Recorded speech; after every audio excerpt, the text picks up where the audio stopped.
Hola, queridos estudiantes. Buenas noches. Gracias por la puntualidad. Gracias por asistir a la clase. A ver, uy, ¿qué pasó? Sí, sí, se está cargando. A ver, eh, ya revisé las lecciones, el control de lectura que debieron hacer la semana anterior. Ya modifiqué las calificaciones, por favor, para que ustedes revisen. Y en la segunda parte de la tutoría de hoy vamos a hacer la retroalimentación del caso. Quería darles esa noticia de entrada antes de que me olvide. ¿Ok? Eh, Dicho eso, entonces vamos a culminar con el tema del repaso que estamos haciendo de personas naturales con los gastos deducibles. ¿No? Nos habíamos quedado un poco eh, en revisar precisamente ciertos gastos que son particulares y un poco especiales para personas naturales y que de pronto el SRI toma un poquito más de atención en el momento de hacer un control de auditoría, un control tributario. Entonces nos habíamos quedado aquí en la depreciación de los activos. Si yo soy una persona natural obligada a llevar contabilidad, ¿verdad? Voy a tener los activos fijos en mi negocio. Y pues en ese sentido, esos activos fijos van a considerarse un gasto deducible, tomando en consideración el valor de la depreciación. Que habíamos visto el día lunes que el reglamento pone un límite. 3 puntos, en 3 años, en 5 años, en 10 años o en 20 años, ¿verdad?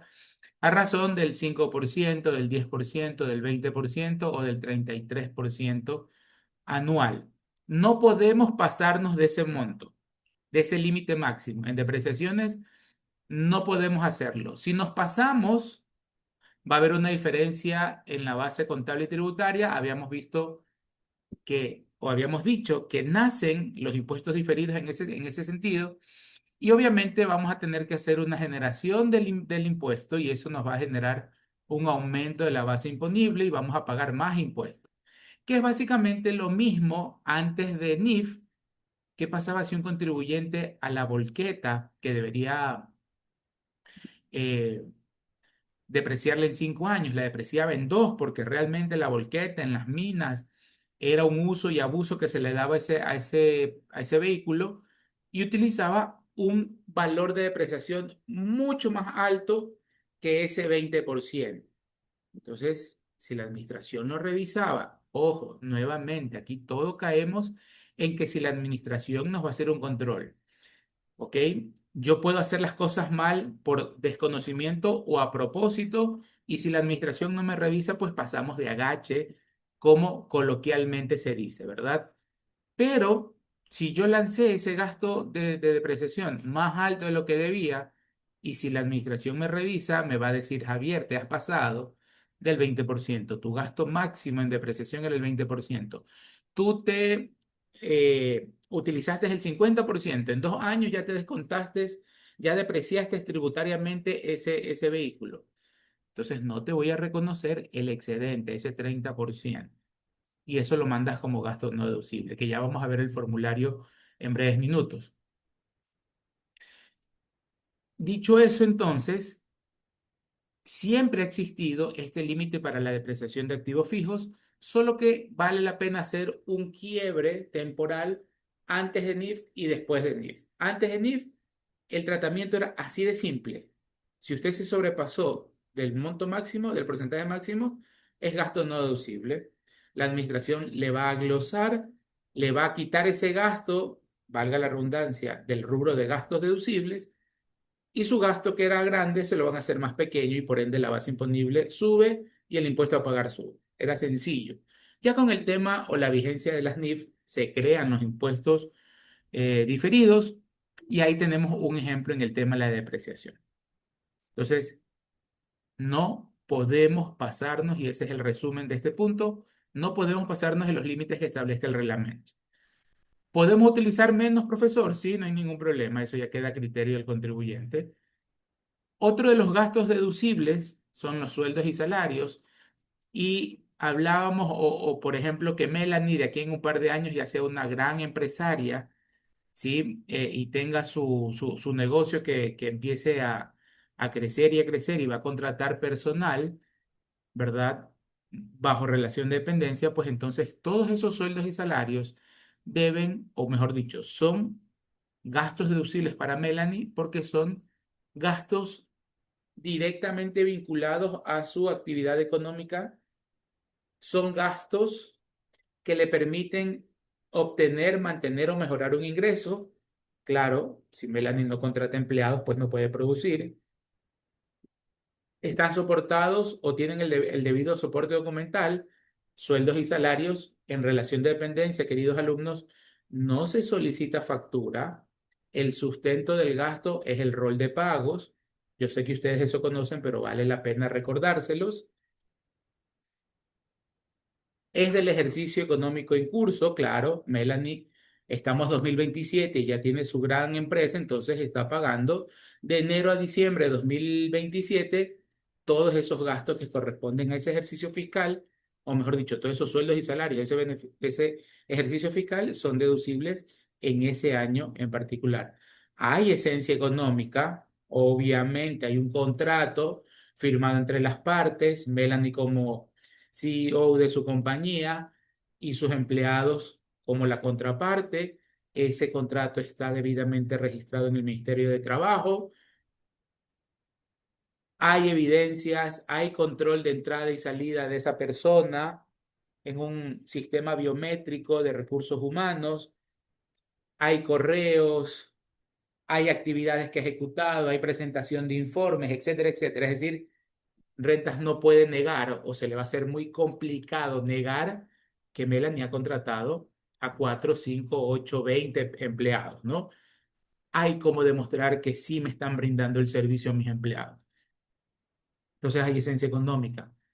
Hay bancarización, es muy probable, ya no se acostumbra. Hace muchos años, cuando nuestros papitos o abuelitos trabajaban, se pagaban jornales o el sueldo era percibido a la semana y era billete sobre billete, no era en efectivo. Ya ahora eso no se estila por temas de seguridad, por practicismo o pragmatismo administrativo, es mucho más sencillo hacer una transferencia. Entonces hay bancarización. Creería yo, me atrevería a pensar, queridos alumnos, en un 90-95% de las pequeñas, grandes y medianas empresas.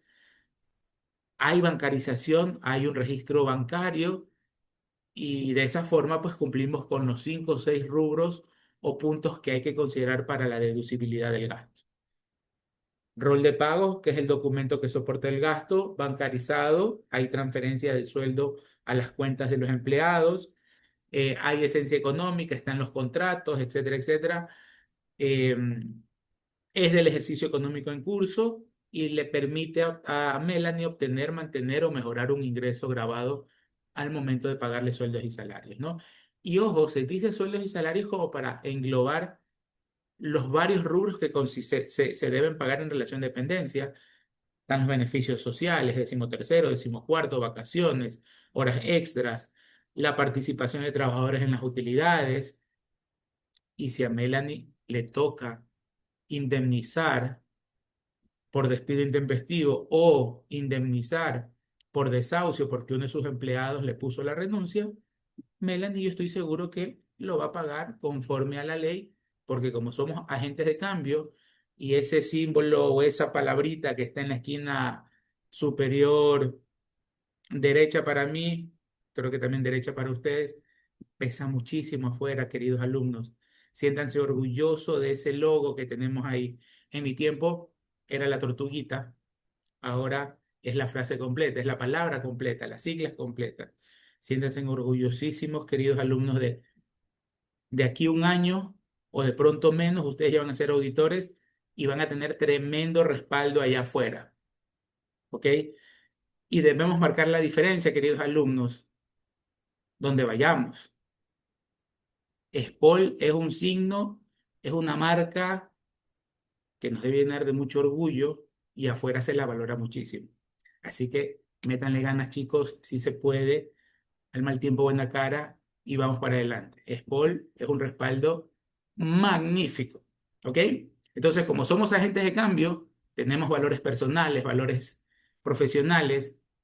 Melanie va a cumplir con todas sus erogaciones a sus empleados y listo, todo es deducible, todo es deducible. Les hago un paréntesis. Participación de trabajadores a los empleados. Cuando reciban los empleados reciban ese dinerito entre marzo o abril de cada año. Para el empleado, ingreso exento o ingreso grabado. Les voy a tomar una lección ahorita oral. Ingreso exento, ingreso grabado, la participación de trabajadores a los trabajadores, valga la redundancia, o lo que se conoce como las utilidades. Exento o grabado para el que lo recibe, para el empleado. Los escucho o los leo. Vamos.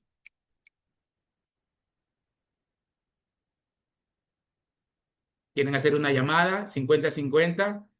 Antonella dice exento, Mayerly dice exento, ok. Exento grabado. Sergio dice exento, ok. Mm, A ver, otro chat. Bien, así me gusta. Eso, vamos, vamos. Exento, dice Xiomara. Perfecto, ok. Revisemos el artículo 9. Revisemos el artículo 9 de las exoneraciones para saber si las utilidades son considerados ingresos exentos. ¿Sí? No les voy a dar la respuesta. Investiguemos. Estamos del otro lado, el que paga. Para el que paga sí es un gasto deducible. Ok, otra pregunta. Sueldos y salarios, ingreso exento grabado para el empleado. Vamos. Sueldos y salarios. Nayer dice que era grabado las utilidades, Nayer. ¿Se refiere usted a las utilidades? Grabado, grabado, grabado, Antonella, Sergio. Grabado los sueldos, correcto. Sergio, los sueldos, grabado. Muy bien. Solo les dejo entonces como pequeña tarea y me envían un correíto. Tomen nota, una pequeña tarea me acabo de inventar ahorita. Respóndanme, envíenme por correo hasta el mediodía de mañana si las utilidades que reciben los empleados es ingreso exento o ingreso grabado para ellos. Sugerencia, revisen el artículo 9. Ok, sueldos y salarios grabados. Muy bien. 13º y 14º sueldo, exento grabado para el que recibe. Vamos, les leo.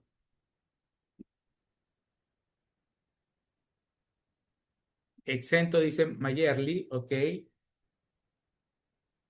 Exento dice Sergio. 13º y 14º sueldo, muy bien. Exento, exento. Solo revisen utilidades. Seguimos con utilidades. Muy bien. Y las indemnizaciones, a ver, veamos otro chat. Exento, dice la señorita Kelly. Perfecto.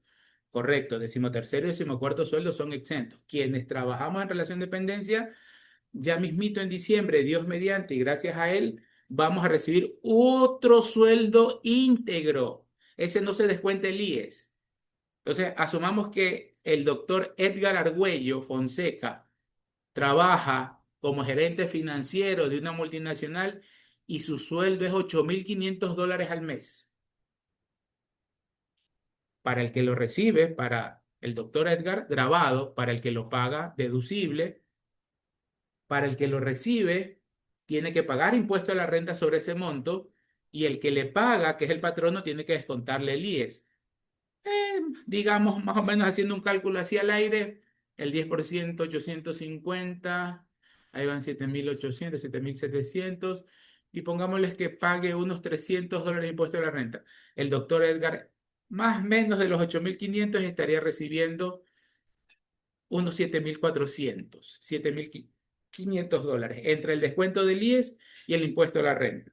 Pero en diciembre el doctor Edgar, ¿verdad? Se aproxima la fecha más bonita del calendario porque nace nuestro Señor Jesucristo y don Edgar está que se mueve así las manos. Va a recibir $8.500 líquidos, 13º sueldo. Y es exento. Y en abril va a recibir un sueldo básico, un salario básico unificado, que en este año es 470, veremos cuánto es el próximo año, y también lo recibe líquido sin ningún descuento. ¿Ok? Entonces, miren, un poco vamos atando para quien recibe y para quien entrega el dinero, saber si es exento o grabado para el que recibe y si es deducible o no deducible.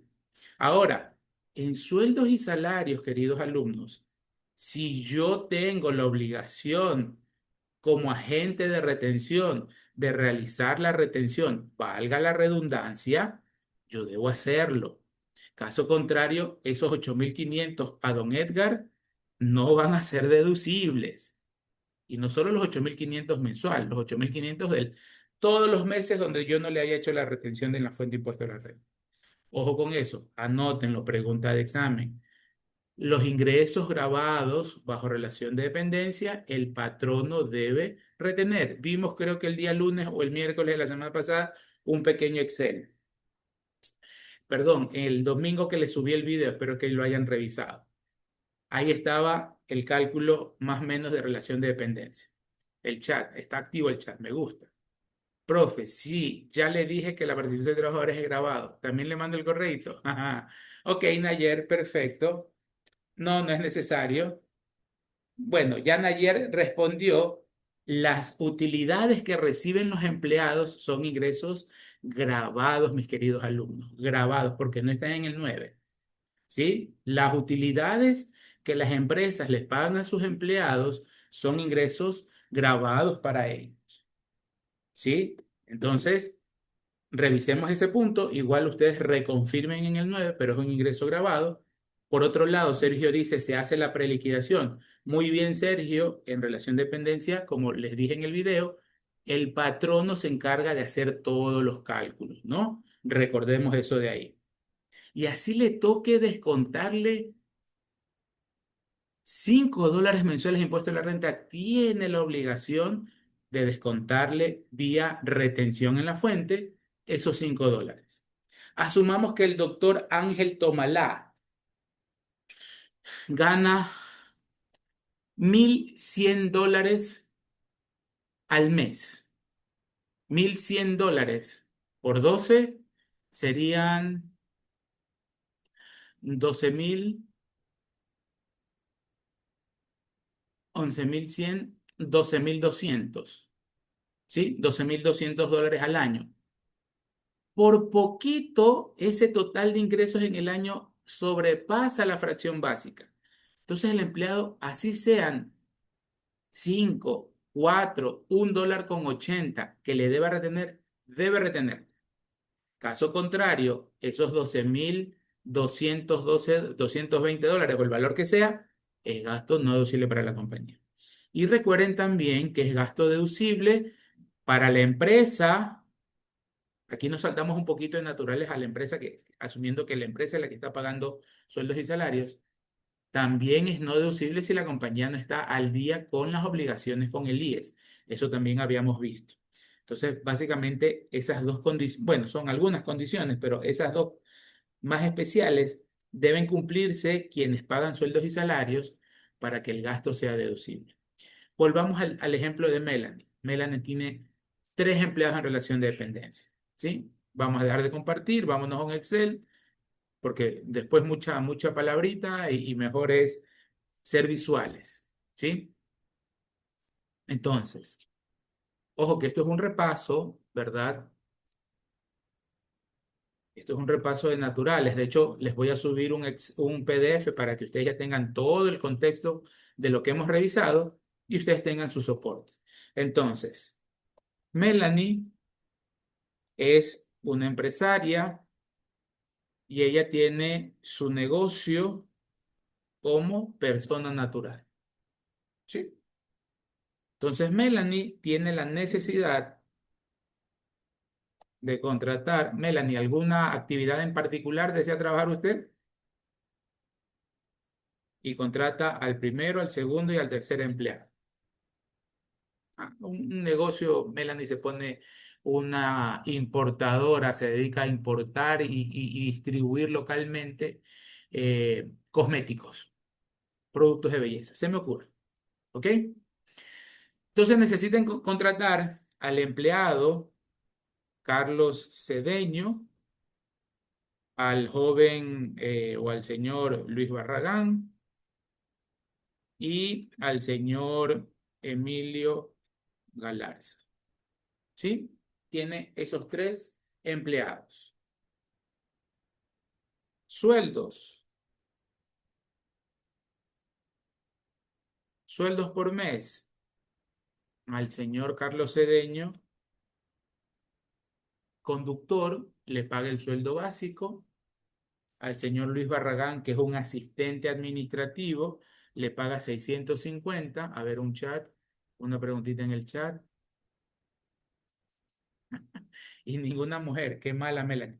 Lo hice a propósito, de verdad, ya les voy a decir el por qué. Tiene que ver con la tareita que vamos a mandarles para el feriado. No, mentira. Vamos a ver ahí cuándo hacemos esa tarea. Y el señor Emilio Galarza, que es un supervisor, a él le paga los 1.200 que acabamos de decirle que era el sueldo del doctor Ángel Tomelán. ¿Sí? Ok, al año, los ingresos de estos trabajadores,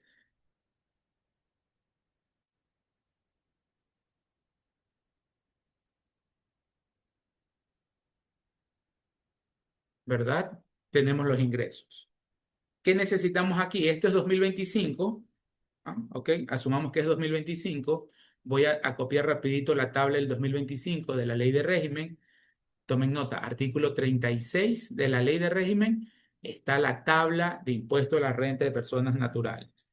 Artículo 36 de la ley está la tarifa o la tabla de impuesto a la renta de personas naturales.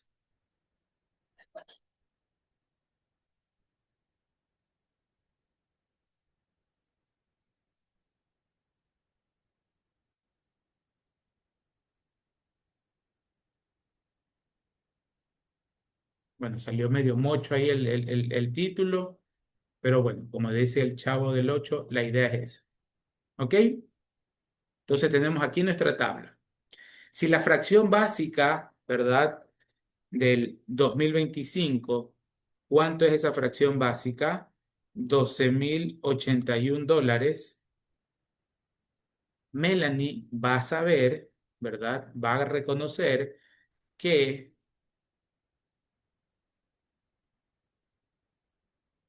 retención de impuesto a la renta a él no le va a hacer, no le va a hacer y sí le va a hacer, ¿verdad? ¿Por qué podemos reconocer eso de inmediato?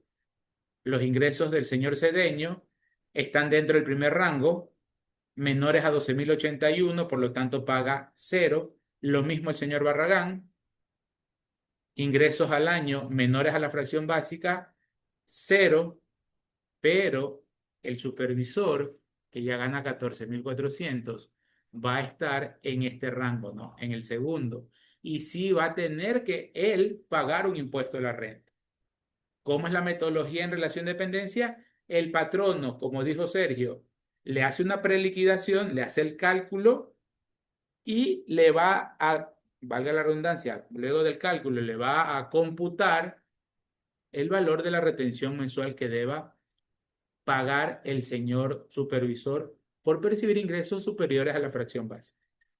Si obviamente también el tercer empleado percibía menor a 12.000, entonces Melanie no tiene obligación de retener. Pero por uno que sí supere, por ese uno es agente de retención y debe realizar las retenciones en las fuentes mensuales porque así se lo hace en relación de dependencia. ¿De acuerdo, queridos alumnos? Entonces, tributariamente hablando, para que ese gasto de sueldos y salarios sea deducible, se debió haber hecho la retención. Y aparte, Melanie, como buena agente de cambio, cumplidora de las leyes, va a estar al día con los aportes personales que le descuenta al señor Emilio, al supervisor, y con los aportes patronales de ese, de ese mismo supervisor, ¿no? Entonces está al día con el IES, ha hecho retenciones, entonces rentas en su checklist dice perfecto, el gasto es deducible. Si incumple algo, el gasto es no deducible y lo glosa. Otra de los gastos con límites son los gastos, por ejemplo, en la compra de vehículos, ¿sí? Son deducibles siempre y cuando el vehículo tenga un avalúo menor de 35.000 dólares. Entonces ahí ya Melanie, asumamos que ya estamos 2030 y es una gran empresaria, ya ha salido en la revista Forbes, en Economía 500, en todas las revistas de negocios internacionales y demás, porque ella es una súper empresaria de la región latinoamericana y ya tiene un patrimonio de 300 millones de dólares. Métale ganas, querida Melanie, métale ganas. Ella se compra pues el carro que siempre soñó, un Mercedes, no, mejor dicho, un BMW X9, valorado en 300.000 dólares aproximadamente. Listo. Y si Melanie quiere incorporar ese vehículo como activo de la compañía, lo puede hacer, no hay ningún problema. Tributariamente, la depreciación de ese vehículo no va a poder ser deducible y tampoco los gastos asociados a ese vehículo, más allá de que salgan a nombre de la compañía, o mejor dicho, primero que esté activado como de la compañía, que salgan las facturas de los gastos de combustible, mantenimiento a nombre de la compañía, más allá de que la compañía retenga por esos pagos, es no deducible. Simple y sencillamente porque el carrito que se compró nuestra empresaria Melanie supera los 35.000 dólares. Esto se puso, realmente es un límite, pero básicamente es como un bloqueo porque las compañías más que nada, no tanto nosotros como naturales, las compañías abusaban un poco en ese sentido, ¿no? Se suele conocer que los CEO de las compañías o los presidentes corporativos por lo general no suelen ir mucho tiempo a las oficinas. Irán una o dos veces cada mes para alguna reunión muy importante y esto es. Sin embargo, ubicaban estos carros de altísima gama como gastos deducibles cuando realmente no estaban trabajando con el carro, para ponerlo en palabras comunes y corrientes. Entonces la administración en los controles, en las auditorías, se dio cuenta de ello y nace una oportunidad de mejorar, de blindar, de fortalecer la ley de régimen tributario interno y ponen estos límites. Todos estos gastos que estamos viendo con límites, gastos de viaje, gastos de gestión, vamos a ver ya mismo el gasto de promoción y publicidad, el de vehículos tienen límites porque hay abusos y mejor dicho, han existido abusos en años anteriores. Ha existido mucho abuso. Entonces, hay controles y otra vez, si no se controla, rentas ni se entera, pero en las veces que ha hecho el control, salen oportunidades de mejora en este tipo de gastos. Entonces, es un límite, es un bloqueo. Automáticamente, si el vehículo es mayor a 35.000, no es deducible. Claro, esto solamente aplica, ¿verdad?, para estos vehículos personales. No aplica, obviamente, para el caso de camiones, transportes pesados, que obviamente sí tienen una relación con la actividad económica de la compañía. Y finalmente, como otro gasto deducible, son los gastos de promoción y publicidad, ¿no?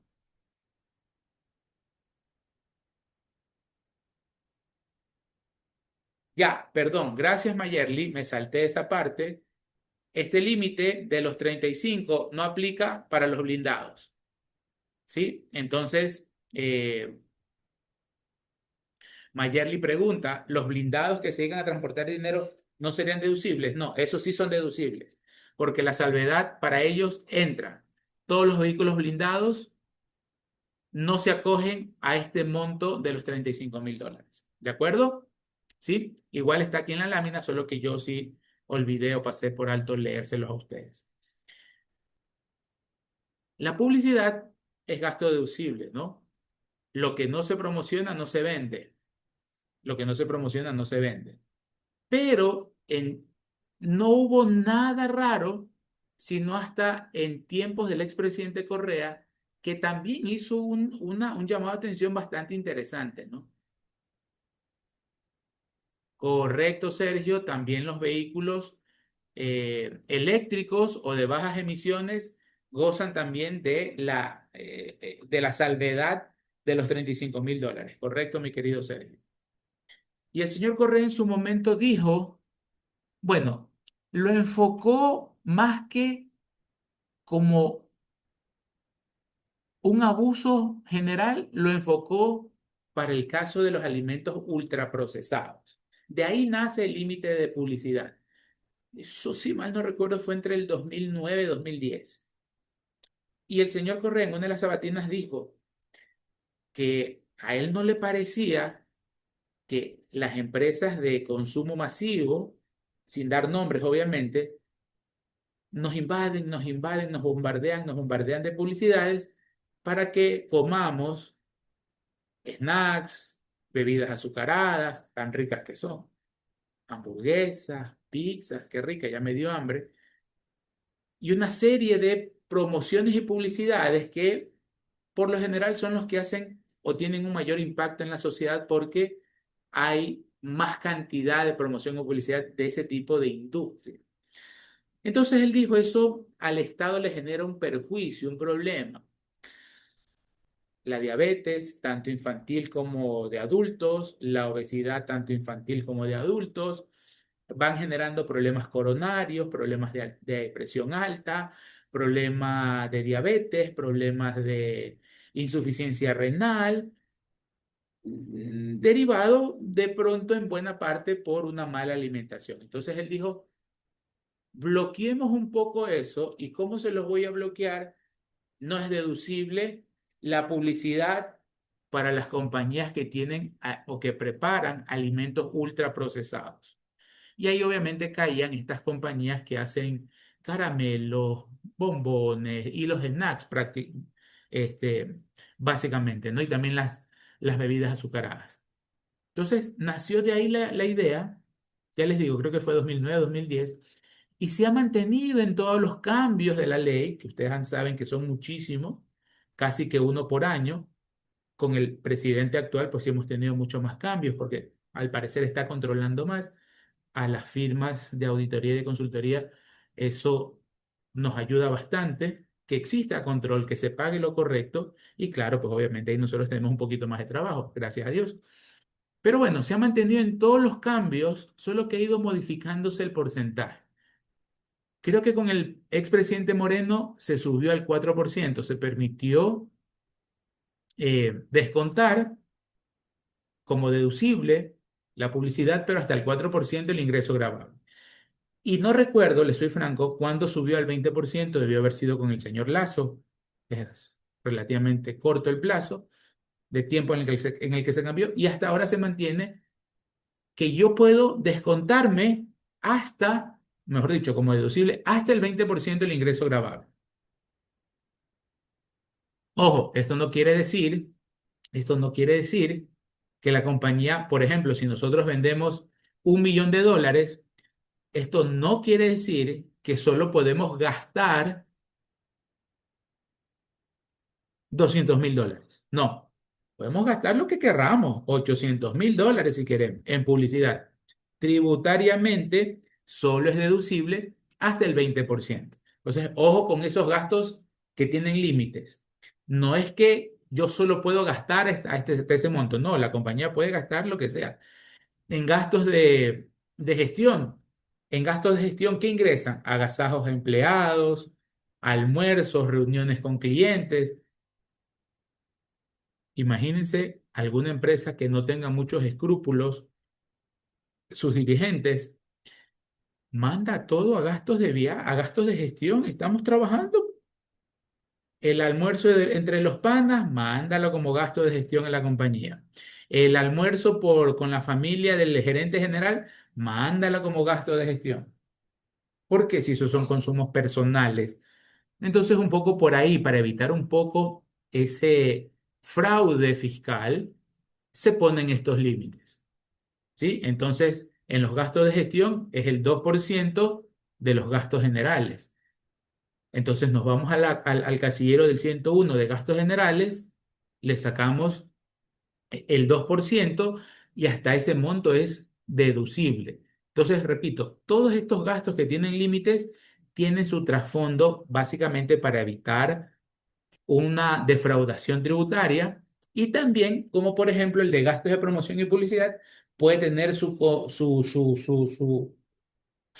su análisis extrafiscal que limita un poco la exposición de estos tipos de alimentos que son un poco dañinos para la salud. Entonces ya la compañía lo va a pensar dos veces, pues, ¿no? O sea, ¿para qué voy a gastar 500.000 si solamente me puedo descontar hasta 200.000? No sería lógico que me gaste hasta los 500 si solo puedo utilizar 200. Entonces sí, un poco racionaliza el tema de los gastos, ¿ok? O de las deducciones. Entonces, ¿qué pasa si rentas revisa un valor mayor en gastos de promoción y publicidad más del 20% del ingreso gravable? ¿Qué pasa si por gastos de viaje rentas eh, observa que la compañía tiene un gasto mayor al 3% de los ingresos? ¿Qué pasa con los gastos de gestión si son más del 2% de los gastos generales? Igualito que la depreciación, va a actuar el SRI. Si usted se sobrepasa el límite, el resto es no deducible. Punto. Claro, la diferencia con la depreciación es que ahí nacen impuestos diferidos. En este tipo de gastos no hay impuestos diferidos de por medio. Va directamente al casillero 806, que son gastos no deducibles locales que las primeras semanas habíamos visto. ¿Recuerdan ustedes el 101 que les había mostrado, ¿verdad? De la compañía que tenía casi $1.000.000 en gastos no deducibles. Terrible, ¿sí? Ok. Analizado entonces la generalidad de esto, me regreso, le meto retro y nos vamos a esta partecita de sueldos y salarios. Porque Nayer dijo, ¿por qué no contrata ninguna mujer en el ejemplo? Porque ahí viene el trabajo de ustedes dentro de un par de años, mis queridos alumnos. Si ustedes se dedican a la parte de la consultoría, usted a esa compañía que tiene 3 empleados varones y para el 2027 tiene la necesidad de contratar más, ahí ustedes le van a decir, contrate mujeres porque hay un beneficio adicional. Contraten discapacitados porque hay un beneficio adicional. Entonces, por eso dije que lo hice a propósito del ejercicio, porque ahí ya viene el valor agregado que ustedes como profesionales de la SPOL les van a dar a sus futuros clientes. Ese extra, ese valor agregado de conocimiento de la norma y ustedes le van a decir, ok, para el 2028 usted va a necesitar contratar, sí, 2 nuevos puestos voy a crear. Contrate mujeres. Ya los 3 varones que tienen contratados, no se puede hacer nada. Para los nuevos puestos de trabajo, contrate mujeres. O si va a ser un trabajo no tan complicado físicamente, contrate a una persona con discapacidad, que el beneficio es un poquito mayor. Entonces ahí, repito, viene el valor agregado de ustedes como auditores o asesores tributarios. Entonces, eso respecto a los deducibles, ¿no? Eso respecto a los gastos deducibles. Para terminar la idea de los gastos, vámonos un poco a repasar gastos personales, ¿sí? A repasar gastos personales. Porque de ahí también la administración tributaria puede glosarnos si llegase a existir alguna diferencia o, mejor dicho, una inconsistencia. ¿Por qué hay cambios en la norma? Todavía ustedes no me han preguntado, profesor, ¿por qué hay tantos cambios año a año dentro de la ley de régimen? Buena parte de esos cambios en la ley se producen por los abusos que están teniendo las compañías o personas naturales.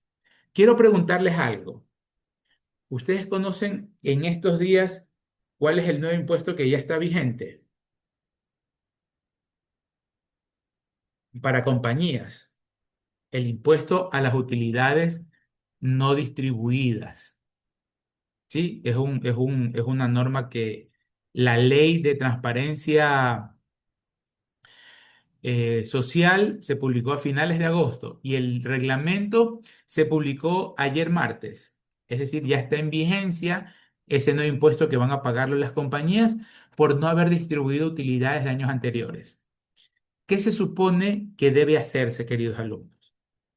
Si junto con Melanie, con la señorita Melanie, con la señorita Alejandra, con la señorita Antonelli, con la señorita Xiomara y mi persona, los cinco, damos $10.000 de capital cada uno para formar una compañía y tenemos un capital social de 50.000, ¿qué vamos a querer nosotros? Que la compañía salga a flote, que la compañía empiece a tener actividad, que tenga rentabilidad y que sea sostenible a lo largo del tiempo, ¿verdad? Entonces, de pronto los primeros años, entre los cinco, nos ponemos de acuerdo y decimos, no nos reparta dividendos.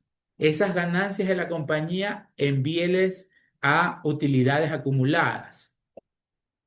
Para ser cautelosos, estamos recién iniciando en el mercado ecuatoriano, no hay mucha estabilidad, hay inseguridad. Seamos cautelosos y no nos paguen los dividendos. Pero eso debe ser algo atípico, más no una regla per se. Entonces las compañías, ¿qué suelen hacer? A decisión de los accionistas, obviamente, no nos reparta, acumula, acumula, acumula. Y cuando el accionista necesite algo, se pueden inventar un servicio que le haya pagado el accionista, se puede hacer un tipo de préstamo que está haciendo la compañía del accionista y lo que realmente le está pagando son sus dividendos. ¿Qué logran con eso de ahí? Primero, que el accionista no va a tributar por dividendos como debería tributar, porque es un ingreso grabado. Los dividendos, los rendimientos económicos por acciones, es decir, los dividendos pagados a accionistas, son ingresos grabados para quien recibe y la compañía debe retener. Entonces, le doy otra figura para que no me retengan y no pagar el impuesto a la renta.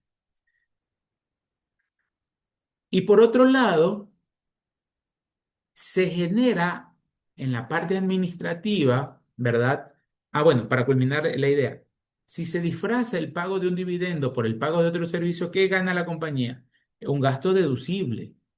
Y en estricto sentido no es un gasto, porque usted lo que le está haciendo compañía XYZ es pagarle el dividendo a su accionista, ¿sí? Entonces vemos un perjuicio en dos vías. No se retiene o no se paga el impuesto al accionista como debería pagarse por un dividendo, que es una transacción un poco más fuerte en cuanto al pago del impuesto a la renta, y por otro lado la compañía recibe un beneficio de una deducibilidad cuando no tiene derecho a ella. En ambos casos se merma la base imponible, en ambos casos se paga menos impuesto a la renta. ¿Sí? Y después que hacen esas trampitas, muy probablemente son los primeros en expresar el descontento con el gobierno, ¿verdad? Que no hay medicinas, que hay inseguridad, etcétera, etcétera. Pero a veces no cumplimos, hay que hacer un mea culpa a veces, que no cumplimos con nuestras obligaciones como debería ser. Pero bueno, eso es un tema de otra asignatura o de otro momento de conversación. Pero producto de esos tratamientos un poco oscuros, turbios, es que la ley debe ser modificada para atacar, en el buen sentido, atacar esas prácticas elusivas, por no decir evasivas, elusivas del impuesto a la renta. ¿Ok? Entonces, producto, la mayor parte de los cambios es precisamente por o controles o porque el SRI se ha dado cuenta de algunas tramas fiscales que los contribuyentes a veces se portan medio malcriaditos y por esa malcriadez la administración tributaria modifica la norma, ¿no? Envía proyectos de ley para que se cambien en la asamblea, etcétera, etcétera, y ya ustedes conocen más o menos cómo funciona desde que se crea, se levanta una propuesta de ley hasta que se la publica en el registro oficial. Entonces, ahí tenemos cierta explicación del por qué tantos cambios. ¿Ya? Entonces, producto de esos controles nacen estos cambios y producto de esos controles nacen las glosas o las observaciones que se glosan a los contribuyentes, sean estos personas naturales o sociedades. ¿Sí? En el tema de personas naturales, vamos a ver, bueno, no les puedo mostrar porque yo no soy obligado a llevar contabilidad, ¿verdad? Voy a entrar ahorita a mi sistema. Esperemos que la página de rentas nos colabore. Se está demorando.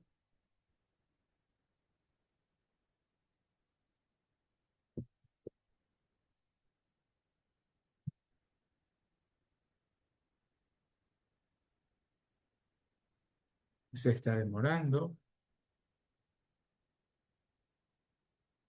Oh, viernes 31 de octubre desde las 6 hasta el domingo 2 mantenimiento programado. Ok, ve, bueno saber, no vamos a tener página web en esos días y yo que ya estaba planificándome trabajar en feriado para en esos días hacerles la solicitud de evolución de IVA a mis papis, a mi suegra y a algunos tíos que ya tengo que son de la tercera edad. A ver, bueno, entonces la página web también se va de feriado.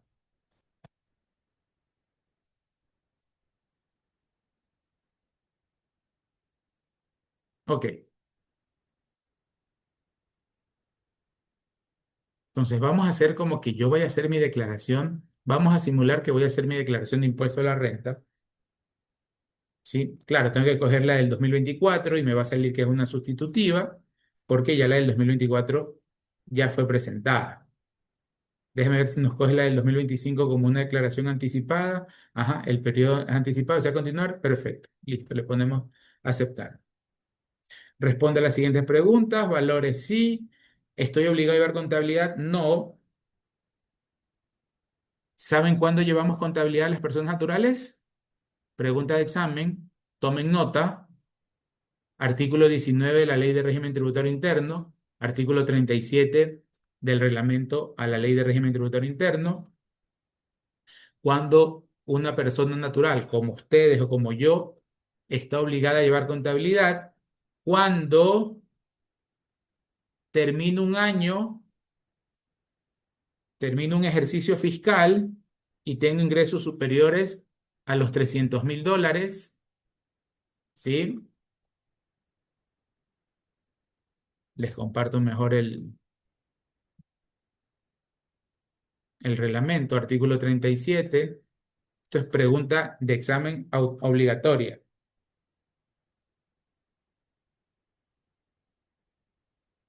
Contribuyentes obligados a llevar contabilidad.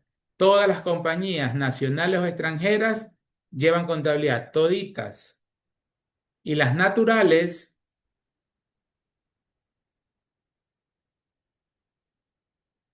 gracias, estimado Edgar, ingresos superan los 300.000, costos y gastos 240.000 o capital de trabajo o capital propio sea mayor a 180. Eso está aquí en el segundo párrafo del artículo 37 del reglamento a la Ley de Régimen Tributario Interno. Ok, entonces obvio, yo, Dios mediante, en algún momento podría ser, pero el 2025 pues no he superado esos montos. ¿Sí? Entonces, regresemos aquí a la declaración, ¿no? Entonces, el periodo que voy a declarar, no estoy obligado a llevar contabilidad, no paso ninguno de esos tres montos. No soy RIMPE, ya vamos a hablar de lo que es RIMPE. No pertenezco a un grupo prioritario y tampoco tengo ingresos para microempresas. Le damos siguiente.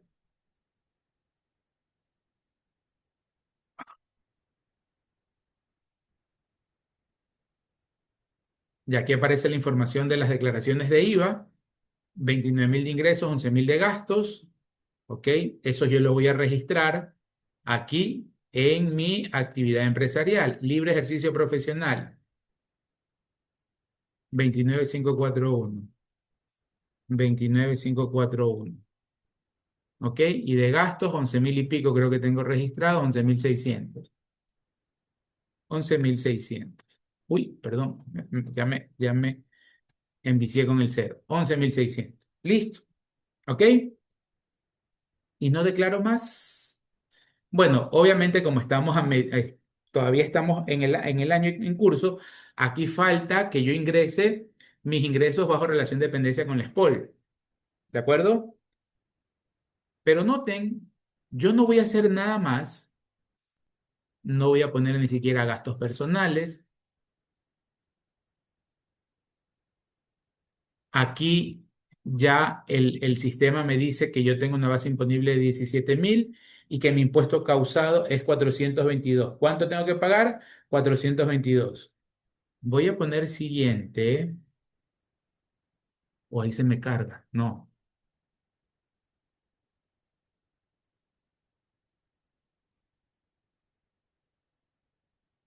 Hay advertencias, ver advertencias, ¿qué advertencias me dice? Los valores en el formulario de costo y gasto de auxilio difieren de lo que en la... Ok, me hace esa observación, pero no es un error. ¿Ok? Y si se dan cuenta, no me dice nada más el sistema. Solo me dice, ojo, Javier, los valores que tú estás reportando en IVA, en tus declaraciones mensuales de IVA por costos y gastos, difieren de lo que tú acabas de señalar aquí. Pero es advertencia, ni siquiera es error. Si yo le doy siguiente, se me carga la declaración y el sistema me acepta todo lo que yo le vaya a ingresar. ¿Sí? A ese punto yo quería llegar. El sistema nos permite reportar los valores que nosotros le ingresemos. Si yo tengo esos 11.000, pero de mala fe le pongo que tuve ingresos por 29, pero tuve costos y gastos de 28.000, el formulario me lo va a aceptar, queridos jóvenes. Me estoy inflando los gastos, pero el sistema no es quien para decirme, Javier, cuidado con esos 28.000. No, a lo mucho la advertencia que ustedes vieron. Ojo, no me cuadra lo que tú declaraste en el 104 con lo que estás declarando en el 102. Más nada, revisa. Pero si yo digo no me importa, le pongo a aceptar, se carga la declaración y se fue. ¿Qué pasa si yo ubico los 28.000 dólares? Me estoy inflando gastos. O si en efecto los gasté, pero no tengo las facturas, no bancaricé cuando tenía que bancarizar por pagos mayores a 500 dólares, etcétera, etcétera, el sistema no me dice nada. ¿Procedo de esa forma? Yo lo puedo proceder. Obviamente, mis valores éticos, personales y profesionales me van a decir que no, porque yo tengo esos 11.000 en gastos debidamente soportados. Y que si sacamos una relación, 30.000 de ingresos, 11.000 de gastos, más o menos, hay como un 65% de margen de ganancia, más o menos, entre 65 y 70. Para servicio profesional es recontra que aceptable, pues. Pero si yo le pongo 28, gané 29, pero gasté 28, renta sí se va a poner a hacer el filosófico y se va a empezar a dar masajes aquí en la barba. ¿Y Javier cómo vivió en el año 2025 solo con 1.000 dólares de ganancia? O peor aún, hay personas naturales inescrupulosas o tienen asesores que son malos asesores. Tranquilo, Javier, ponte 30.000 de gastos que rentas no revisa y el formulario te va a aceptar. Ah, tuve pérdida en el año. Sí. ¿Y quién no puede tener pérdida? ¿Ve? Estamos en crisis económica, hay delincuencia, hay inseguridad. Tú gastaste más de lo que tuviste de ingreso. Si rentas te pide, le decimos, 3 meses estuve cerrado el negocio porque no pude atender por las vacunas, etcétera, etcétera. Nos inventamos cualquier cosa, queridos alumnos. Y el sistema de declaraciones me acepta la información. Y ahí es donde yo les digo, una vez que yo suba esta declaración, 4 años para que Rentas me haga una auditoría. Si pasaron esos 4 años y no me revisaron, nos salvamos, queridos alumnos. Rentas no me revisó esos 28.000 dólares de gastos que yo reporté. Hay que tomar en cuenta, queridos alumnos, y no por el hecho que la autoridad nos esté revisando, sino que nosotros íntegramente debemos actuar con base en nuestros principios profesionales. Saber también que la administración tiene márgenes de rentabilidad por actividades económicas. Yo por eso les dije hace un ratito, en libre ejercicio profesional, en servicios, un margen de ganancia del 70% es aceptable, porque en servicios casi no se gasta nada, pues queridos alumnos. ¿Qué están en esos 11.000 dólares? Combustible, no todo, una parte, porque soy consciente que ese combustible a veces yo lo utilizo para mis gastos, mis paseos personales o mis movilizaciones personales. Está el pago del internet, no todo, pero aquí la clase con ustedes es un ejemplo vivo. Si yo no pago internet, no puedo darles la clase. Si no les doy la clase, Paul no me paga. Entonces es un gasto deducible.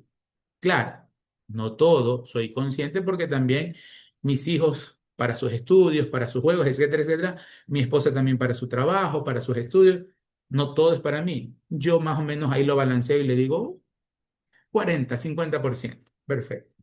Está la ropa, ¿qué más? Por ahí algo de alimentación y para de contar. Entonces, en servicios, en intangibles, no hay mucho que gastar o tener como gasto deducible, a diferencia de algo tangible, ¿no? De hecho, no pago alquiler de oficina porque trabajo en la firma, no me cobran nada, entonces casi que no tengo gastos. Pero claro, si yo no supiera o fuera una persona que no tengo valores y lanzo esos gastos como 30.000, rentas no me va a revisar, hagámoslo, quédate tranquilo y cumpliste. Oh, mira mi asesor, qué buen asesor, no me hace pagar nada impuesto a la renta. De remate, queridos alumnos, si tenemos un saldo a favor, lo pedimos, a pesar que sabemos que no tenemos esos 28.000 dólares en gasto. Profesor, ¿y en esas solicitudes de devolución de impuestos no revisan eso? No. ¿Se recuerdan la primera clase o la segunda que vimos código tributario? La administración tributaria tiene 5 facultades: la facultad sancionadora, la facultad recaudadora, la facultad determinadora, ¿sí? Que es la de nos compete en nuestra asignatura, va a determinar el tributo, es decir, una auditoría tributaria. Tiene la facultad resolutiva, puede resolver casos y tiene la facultad de transigir. La cuarta que les mencioné, no van en ese orden, pero es la que se me vino a la cabeza ahorita. La resolutiva es la que aplica el Departamento de Devoluciones de Impuestos y el Departamento de Reclamos Administrativos. Ellos solo resuelven, ellos no determinan. Por eso es que Javier Ruiz, inescrupuloso, 29.000 de ingresos, 32.000 de costos y gastos, y le hicieron retenciones por 4.000. Y pido los 4.000 dólares en devolución. Claro, el sistema me va a decir, Javier, tienes base imponible cero. Si tu base imponible es cero, impuesto causado cero, pero te retuvieron 4.000, pues Javier, tienes derecho a que te devuelvan esos 4.000. Artículo 47 de la ley de régimen, tomen nota, pregunta de examen. Artículo 47 de la ley, revísenlo y platicamos el lunes sobre ello. Bueno, el lunes no porque es feriado, el miércoles. Platicamos sobre ello. Ahí está en el artículo 47 que nosotros podemos pedir los saldos a favor hasta 3 años de contados desde que se presentó la declaración. Entonces, mi asesor no me hizo pagar nada, mi, entre comillas, asesor, pues, ¿no? No me hizo pagar nada. Y de paso, no contento con que estoy perjudicándole al Estado, de paso le pido 4.000 dólares que probablemente no tenga derecho. No tenga derecho, o de pronto un poquito, pero no los 4.000, y se los pide de vuelta. Entonces, es un trámite que lo va a analizar devoluciones de impuestos y al final de 4 o 5 meses resuelve aceptarme porque sí, usted facturó 29.000, está en su sistema de facturación, terceros reportan que usted facturó 29.000 y terceros reportan que usted tuvo 4.000 dólares en retención. Entonces, como cumple con los requisitos, mm, devoluciones y reclamos, esos dos departamentos no tienen la facultad para cuestionarle, oiga, ¿y esos gastos de 30.000? ¿De dónde salieron? No, ellos solamente siguen procedimientos y no se pueden inmiscuir porque son facultades diferentes. Si al doctor Edgar Argüello, de aquí en 5 años, entra a trabajar al SRI, después de 5 años más, por su buen comportamiento, su buen desempeño, le lo nombran, le dan un nombramiento para que sea jefe del Departamento de Devoluciones de Impuestos de aquí de la Zona 8. Cuando le asignan ese puesto, en el sector público le asignan responsabilidades a ese puesto. Y de hecho tenemos, bueno, ya no estoy en rentas. Cada puesto tiene su listado de lo que usted puede hacer, del alcance de lo que usted debe hacer. No puede hacer más ni menos. Eso, usted está contratado para auditar. Usted está contratado para devolver impuestos. Y si usted, estimado Edgar Argüello, es el jefe de ese departamento, usted está autorizado para firmar, ¿se recuerdan el nivel de responsabilidad que yo les decía? Cuando vayan a pedir un trabajo, esa responsabilidad pesa. Usted está en ese puesto para que usted firme las devoluciones de impuestos. Entonces, si usted, ya que es el jefe, le da el visto bueno, se le devuelve pues esos $4.000.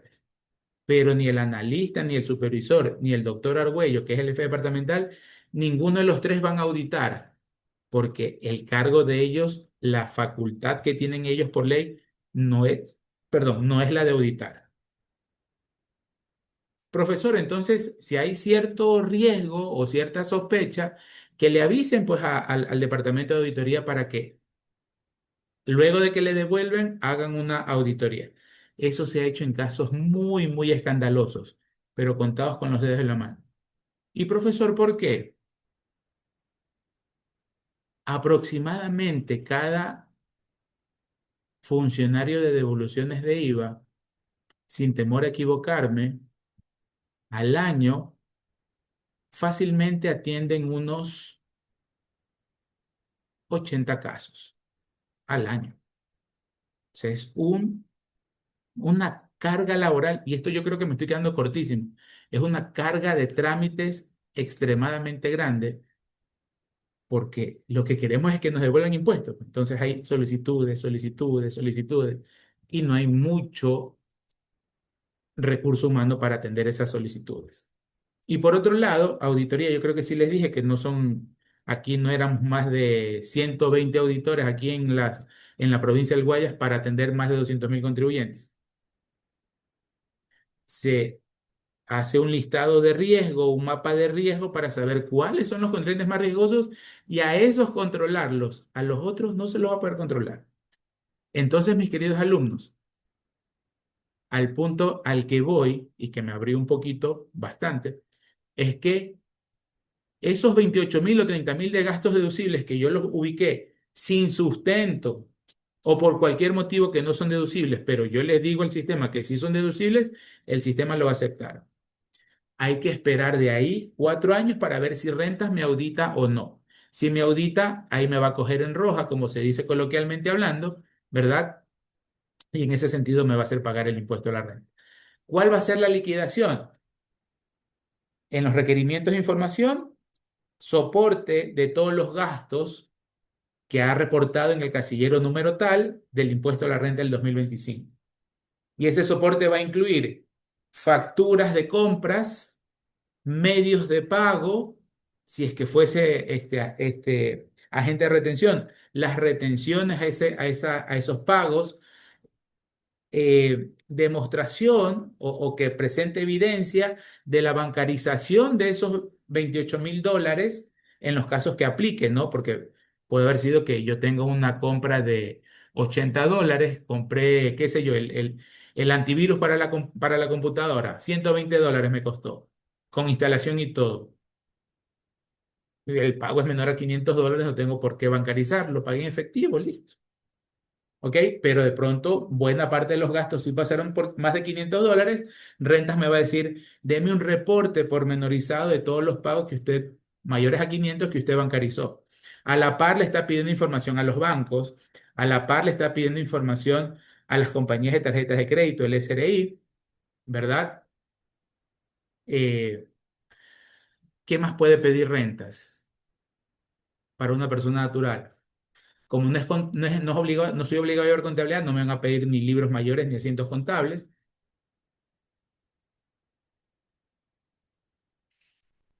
Básicamente eso. Entonces, esa auditoría, el auditor, valga la redundancia, revisa la información que pidió por requerimiento y llega pues a la conclusión el auditor, oiga, jefe, al supervisor, mire, aquí el caso Ruiz Vélez reportó 28.000 de ingresos, pero mire, ya hicimos dos, tres requerimientos, él entregó esta información, no entregó lo de acá, dijo que lo de aquí no tenía ningún sustento, haciéndole todos los filtros y limpiando esa información. Llegamos a $10.000 de gastos deducibles. Entonces liquídalo. 29.000 de ingresos menos 10.000 de costos y gastos deducibles, base imponible, $19.000.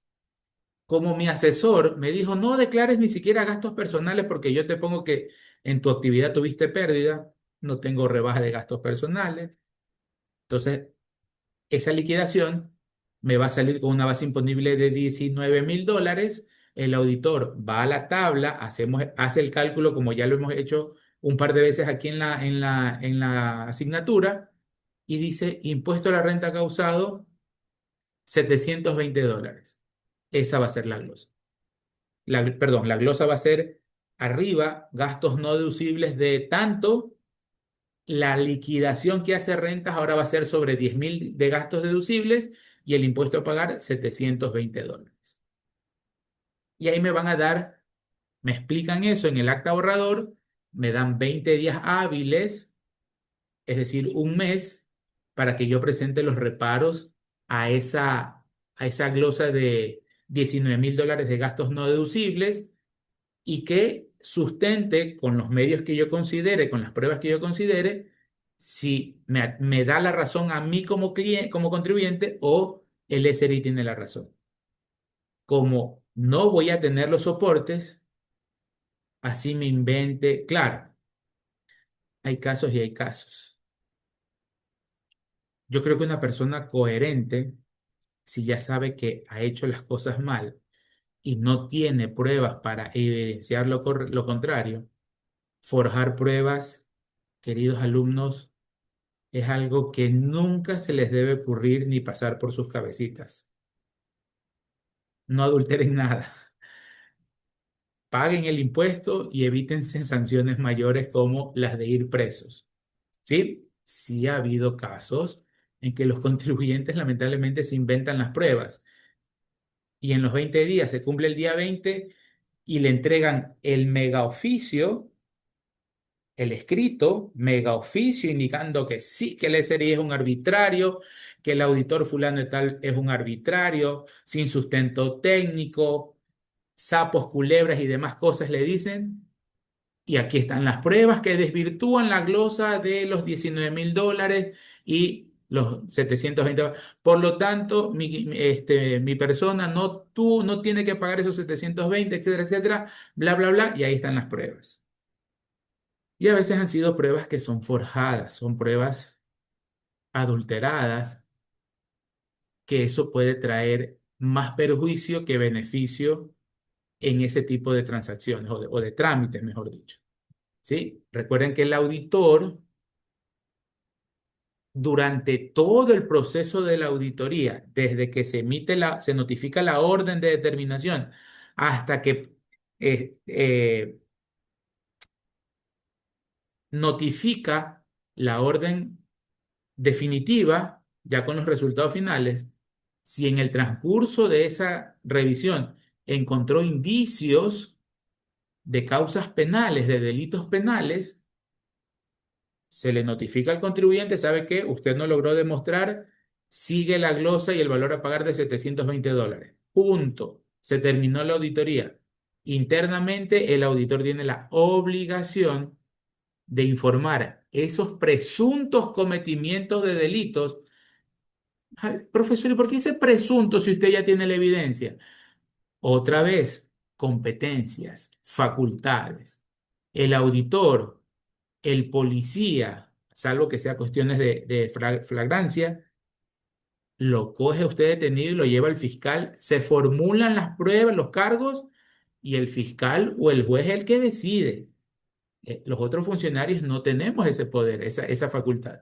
Entonces, se informa a un departamento del SRI, que es el Departamento de Presunciones Penales, se hace un informe donde firman todos los involucrados, auditor, supervisor, coordinador, jefe departamental y el director zonal, donde se demuestra, se entrega la prueba de lo que el equipo de auditoría considera como un posible cometimiento de delito tributario. Ejemplo, que haya falsificado una factura de compras.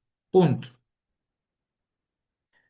Entonces, eso se envía a ese departamento y ese departamento se comunica con, o mejor dicho, ingresa ese trámite, esa información a fiscalía para que sea la fiscalía el órgano competente, el organismo gubernamental competente para formular cargos, es fiscalía, nadie más.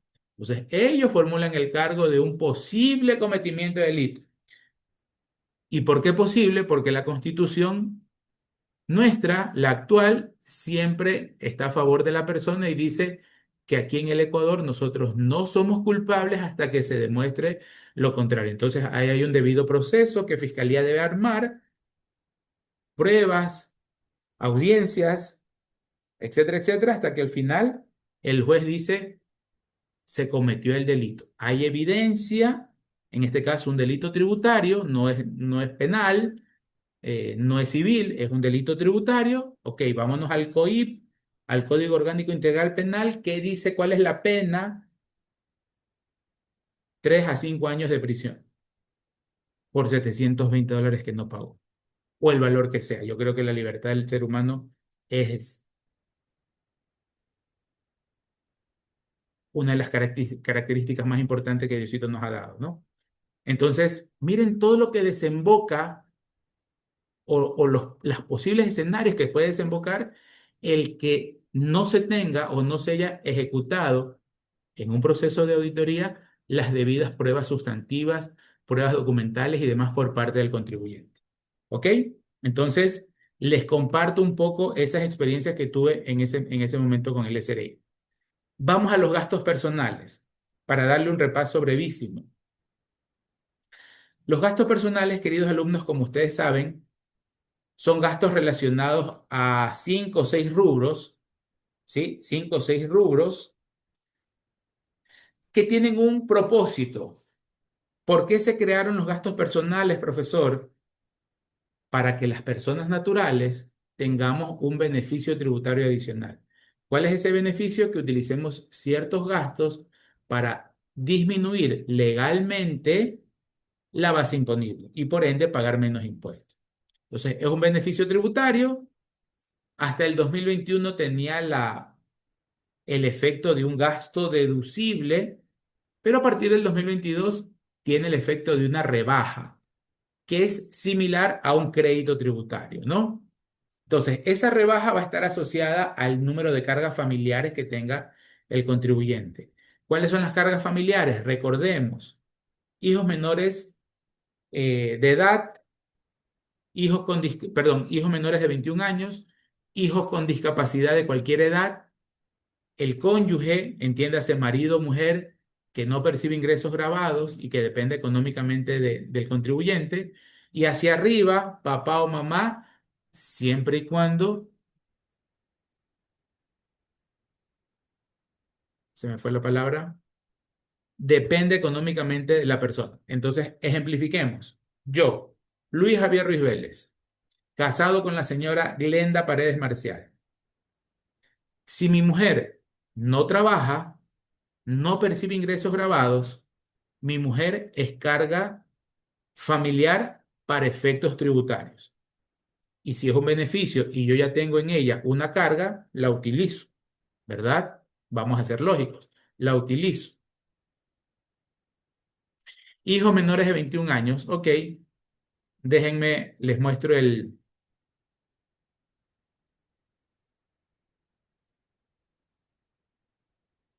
la definición de carga familiar.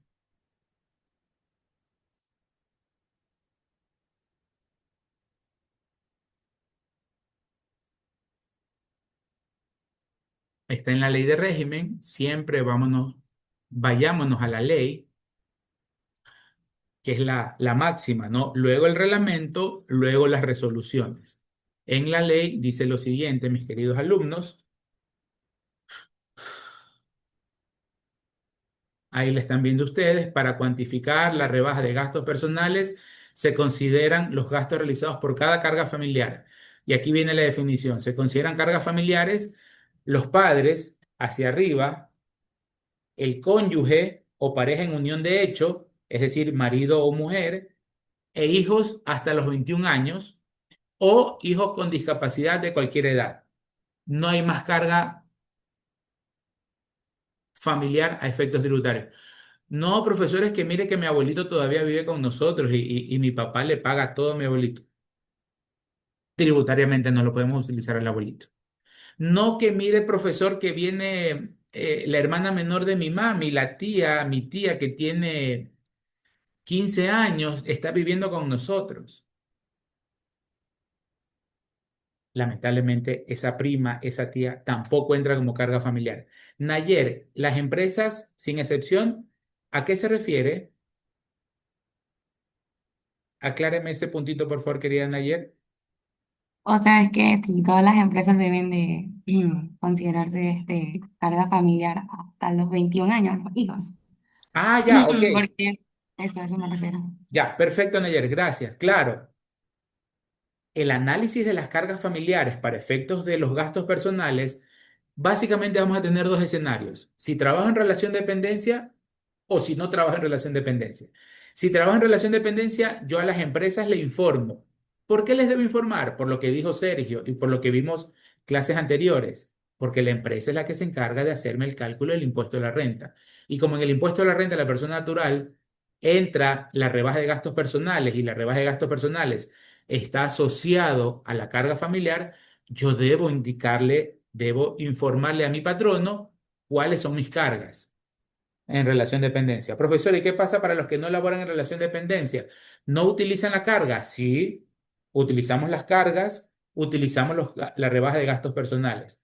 Solo que como no tenemos patrono a quien informarla, la informamos al Estado directamente en marzo del próximo año cuando declare mi formulario 102. Ahí recién yo le digo al SRI y al Estado ecuatoriano, mira, tengo tantas cargas. Y con base en esas cargas, esta es mi rebaja de gastos personales. También hay abusos, se inventan cargas o se ponen cargas que no. Uf, tengo un cliente que no sé por qué la parte de talento humano, discúlpenme la expresión, pero se deja mandar por los empleados. Dos casos en estos últimos meses. Contrataron a una persona en agosto, un nuevo empleado, una señora. Venía trabajando una mega empresa. Hasta agosto esta señora había ganado en relación de dependencia 48.000 dólares, es decir, más o menos 6.000 dólares al mes ganaba la señora. En esta nueva empresa, cliente de la firma, va a ganar 8.000 al mes. ¿Qué dice la norma? El nuevo patrono, mi cliente, sume lo que ganó con el patrono anterior, proyecte lo que va a ganar con usted, sume y ese va a ser el total de ingresos. Nos hacen la consulta por correo. Miren, la nueva empleada, la señora Ángela Esteves, me presenta la proyección de gastos y dice que solo tiene 50.000 de ingresos. ¿Cómo que 50.000 de ingresos? Disculpe a la asistente. Si es que ella me dijo que le ponga, ella le dice a usted como empresa que le ponga nomás esos ingresos. Oiga, usted tiene el IES, mejor dicho, Rentas tiene el IES que va a cruzar información, el Ministerio de Trabajo, el contrato que debe estar legalizado, va a saber que con usted va a ganar 8.000 en agosto, septiembre, octubre, noviembre, diciembre. Ahí nomás ya van 40.000 de ingresos. A veces sí nos hacen sacar medio de casillas, ¿no? Porque y otro empleado de la misma compañía nos envían la consulta. Le acaba de, eso sí es un caso un poco lamentable, a un empleado de esa compañía parece que ha venido presentando problemas médicos de salud y ya le hicieron unos super exámenes, unos mega exámenes y el doctor de cabecera de este señor, que era el que lo estaba haciendo, se estaba haciendo atender, le da el certificado médico que tiene una enfermedad catastrófica, lamentablemente. Perfecto. Sabemos que para gastos personales, las personas que tienen enfermedades catastróficas tienen más descuento, mayor beneficio, pero la ley dice que ¿quién debe certificar esa enfermedad catastrófica? ¿Alguien de ustedes se acuerda? ¿En mi médico de cabecera? el laboratorio donde me hice los exámenes o debe certificar que yo tengo una enfermedad catastrófica, el IES o el Ministerio de Salud Pública? Las autoridades. Lo dice clarito la ley de régimen tributario interno.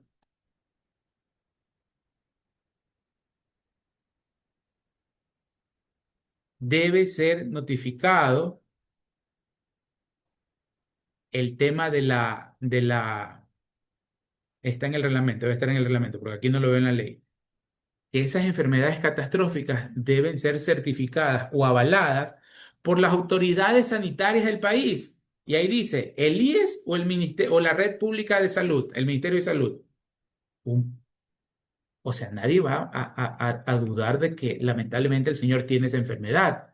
No creo que ese doctor se haya prestado a adulterar un certificado de ese tipo, y yo creo que nadie en su sano juicio va a jugar con que tenga una enfermedad catastrófica. Pues no, no creo que alguien, repito, en su sano juicio diga, sí, sí, doctor, póngale que tengo tal cosa. Oh, o sea, es medio raro, ¿no? Y entonces la pregunta es, entonces ya con este certificado le puedo subir a 100 canastas, ¿no? Porque aquí dice, ¿no? Las personas que tengan enfermedades catastróficas pueden utilizar hasta 100 canastas básicas como descuento. ¿Sí? No, le decimos no en la contestación a la consulta. No, o sea, es lamentable el caso del señor, pero dígale a su empleado que vaya al IES, que vaya al Ministerio de Salud y por último, que canjee, si es que vale el término, canjear ese certificado por uno de estas autoridades. Pero entonces le digo, mis queridos alumnos, hay esos casos. Lo que no se controla no se puede medir. Lamentablemente, Rentas no controla como debería, pero cuando hace algún control, van a saltar este tipo de observaciones. ¿Ok? Entonces, para terminar el tema de gastos personales, ya vimos las cargas familiares. En el ejemplo, asumamos que mi esposa no trabaja, es carga familiar. Yo tengo dos hijos, una señorita de 17 años y un joven de 13 años, ambos menores de 21 años. No perciben ingresos grabados. Dos cargas más mi mujer, tres cargas. Gracias a Dios tengo que me acompañan todavía mi papá y mi mamá. No trabajan porque ya son jubilados. Mi papito ya va a tener 80 años, mi mamá tiene 75. Ambos perciben la jubilación patronal del IES. Pregunta ahorita, los beneficios que se perciban por parte del IES a sus jubilados o a sus beneficiarios. Ingreso exento, ingreso grabado para el que recibe. Eso sí me acuerdo exactamente que lo vimos en clase. Exento, Mayerly. Muchísimas gracias. Todo tipo de prestaciones que el IES pague a sus beneficiarios son exentos. Gracias, Sergio. Fondos de reserva, jubilación patronal, Montepío, etcétera, etcétera, etcétera, ingresos exentos para el que recibe. ¿Ok? Entonces la norma que dice que las cargas familiares son mujer o marido, hijos menores de 21, hijos con discapacidad de cualquier edad y padres. Cuatro grupos, cuatro tipos, no hay más. La condición, que no perciban ingresos grabados. Como mi papito y mi mamita reciben su jubilación del IES, es un ingreso exento.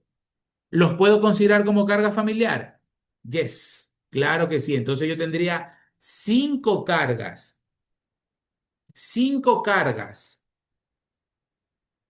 para utilizar un beneficio tributario mayor. ¿Qué pasa si yo tengo cinco cargas familiares? ¿Cuántas canastas básicas puedo utilizar? Si tengo cinco cargas o más, 20.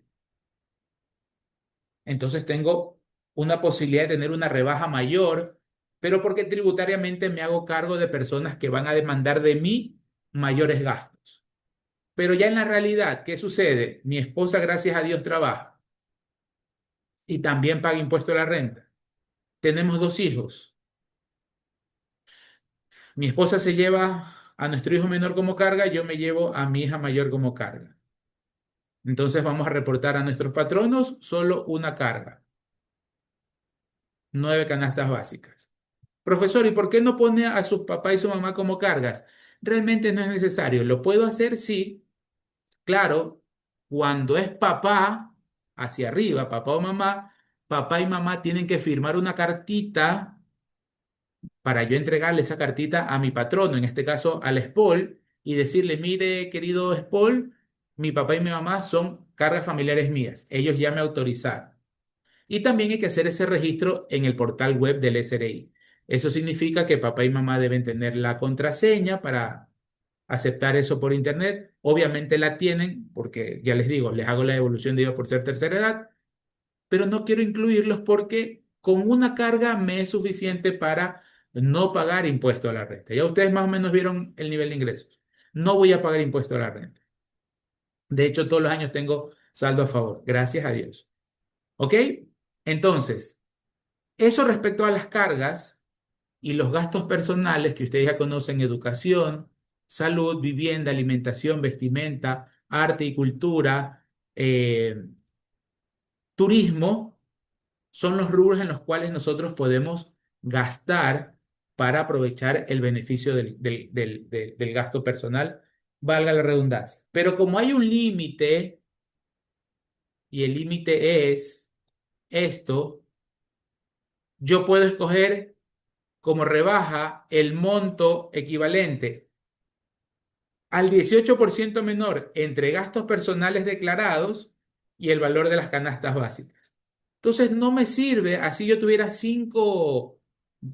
5 cargas familiares, no me sirve tener 20 canastas básicas, porque 20 canastas básicas, ¿cuánto es? Es la canasta básica. Recuerden que la canasta básica se la toma a enero de cada año. Creo que estaba en 791 por 20, 15.820. Eso por el 18 por 0,18, mi rebaja va a ser 2.800. No llego a causar ese impuesto. Entonces, ¿para qué? No necesito, pero si obviamente si llegase a necesitar, puedo decirle a papá, mamá, sírvame como carga familiar y pago menos impuesto a la renta. Pero al fin de cuentas son beneficios. ¿Ok? Entonces, esa rebaja que vamos a calcularla obteniendo una multiplicación del 18% de los gastos personales que yo tuve en esos 7 rubros, asumamos que yo tuve $20.000 de gastos. Y lo voy a comparar con el de las canastas básicas multiplicadas por 7 si es que no tengo cargas familiares, o en este caso por 9 canastas, que es mi caso real. Entonces, 7 canastas, perdón, 9 canastas, 9 por 781, creo que estaban las canastas de enero, 7.029. 7.029. Lo comparo con los $15.000 que tengo de gastos personales. ¿Cuál es el menor? ¿7.000 o 15.000? 7.000. Por eso yo les decía, creo que sí les dije, que con este cambio perdemos un poco cultura tributaria. ¿En qué sentido? Como ya no me sirve tener muchos gastos, no voy a pedir facturas. Si no pido facturas, podemos otra vez caer en lo que pasaba hace años, que la gente no declaraba sus ingresos, no emitía las facturas, se pierde un poco de control a mi modo de ver. Entonces, si el valor menor son esos 7.029 dólares de gastos, por el 18%, mi rebaja va a ser de 1.265. Entonces, siempre va a ser el menor. Al momento que me ponen el límite, ya no puedo irme al máximo del beneficio, sino que me lo van a circunscribir a un monto más pequeño. Una vez calculado esa rebaja, repito otra vez, que va a ser el valor menor, el 18% del menor valor de o los gastos o las canastas básicas. Y esa rebaja yo la voy a utilizar luego de haber calculado el impuesto a la renta causada. ¿Sí? Entonces, esos son los beneficios tributarios. Yo les voy a compartir, queridos alumnos, ya en los últimos segundos de la clase, yo les voy a compartir este documento, este PDF, ¿sí? Que habla un poco el resumen o repaso de impuesto a la renta de personas naturales. Se los voy a subir al aula. Quiero que por favor ustedes lo revisen. Es básicamente lo que hemos visto hasta hoy. Salvo el tema de RIMPE, lo vamos a revisar un poquito el día lunes, Dios mediante. El RIMPE es bastante sencillo, ¿sí? Y quiero que ustedes lo revisen, este PDF, para ya tener cubierto el tema de personas naturales. Es probable que ese día lunes yo les suba un control de lectura de 5 preguntitas, así como lo hicimos hace un par de semanas. Lo hacen ustedes en vivo y listo. Tenemos una calificación adicional. Y les voy a subir también este pequeño ejercicio que se los quiero leer ahorita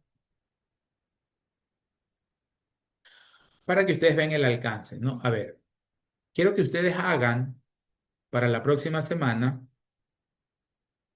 Sí, perdón, Melanie, correcto, el lunes es feriado, para el miércoles. Gracias. Es una liquidación de impuesto a la renta de persona natural, es una señora. 2024 vamos a analizar cuál es su situación familiar. Es casada, dos hijos menores de 18 años y el esposo no percibe ingresos grabados.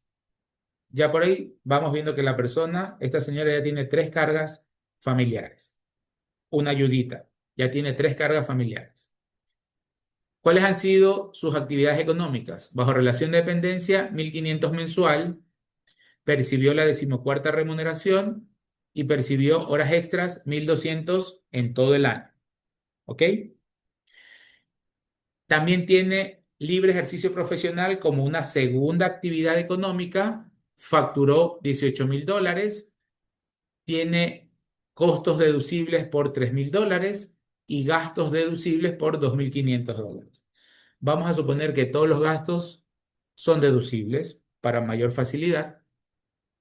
Tiene otra actividad, venta de arroz, una actividad empresarial, facturó 40.000 y los gastos de esa actividad $15.000, números cerraditos para que sea más fácil. Y aparte, como una cuarta fuente de ingreso, tiene ingresos financieros, intereses por una póliza de 361 días. ¿Cuánto recibió de intereses? $300. Siguiente punto. Gastos personales, todo está sustentado en comprobantes de venta válido. De vivienda tiene estos 2 rubros. De salud tiene estos 3 rubros. De alimentación tiene un rubro. Educación tiene 2 rubros. Y de vestimenta un rubro. Tercer punto, ya les doy los valores supuestos de retenciones. Por libre ejercicio profesional le retuvieron $900. Eso es un crédito tributario. Y retenciones mensuales de $150. Una segunda ayudita, esos 150 lo llevan al año para saber en el año cuánto le retuvo el patrón. Entonces ustedes van a contestarme estas 4 preguntitas. Uno, la contribuyente se encontraba obligada a presentar declaración de impuesto a la renta si no y justifique. Dos, la contribuyente efectuó la declaración del periodo fiscal 2024 hace un par de días, el 20 de octubre del 2025. ¿Qué valor de canasta básica utilizará para el cálculo de la rebaja de gastos personales? Justifique. Creo que ya hasta le respondí eso no hace muchos minutos. Liquide el impuesto a la renta e indique si la contribuyente tiene impuesto a pagar o saldo a favor. Para esa liquidación, ustedes van a coger cada actividad económica, le calculan la base imponible, suman todas esas bases imponibles, se van a la tabla y calculan el impuesto causado. Bastante accesible este tercer punto. Y ahí ustedes van a determinar si hay a pagar o no. Tomen en consideración los créditos tributarios que tienen por ahí. Y finalmente, en el caso que existe impuesto a pagar, quiero el valor agregado de ustedes, queridos alumnos. ¿Qué opción legal le pueden indicar ustedes a ese cliente? ¿Qué alternativa puede tener ella para pagar menos impuestos? ¿Ok? ¿Sí? Y ahí están las tablas de ayuda para que ustedes puedan hacer los cálculos. De hecho, esta del 2025 no va a servir de nada porque es impuesto a la renta 2024. solamente sería esta, el valor de la canasta básica del 2024 y la tablita de cargas familiares. ¿Ok?